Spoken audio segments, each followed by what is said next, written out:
Hello, hello, hello, Birmingham. This time it's for real. Hello. I am Margaret Lowe.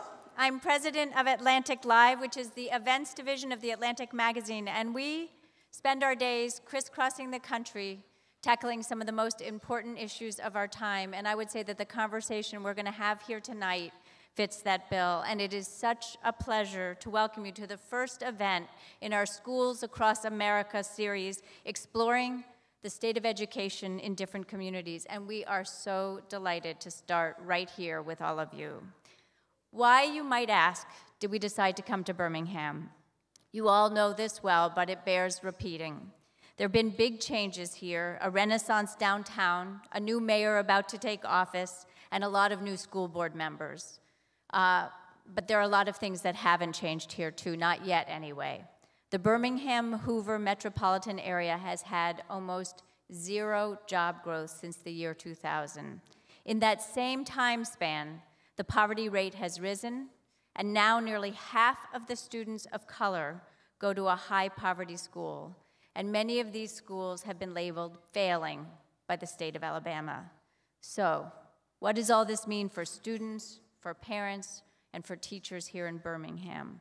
What's going right and what's going wrong?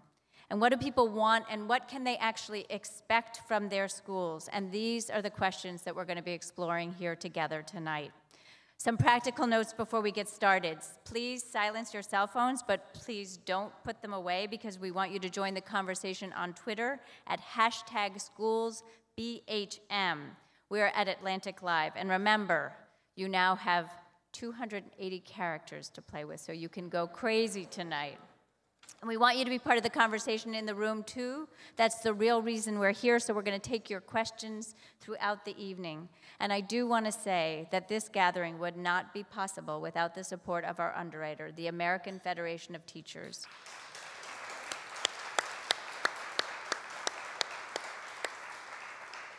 We are incredibly grateful for that support, and you'll hear from the AFT later in the program. And now, let's get rolling. As I mentioned just a minute ago, we were going to start with the mayor, as you see on your agenda. He was running a little bit late. We're hoping to get him after our first session, and we're going to begin where it's actually a really wonderful place to begin, which is with the students.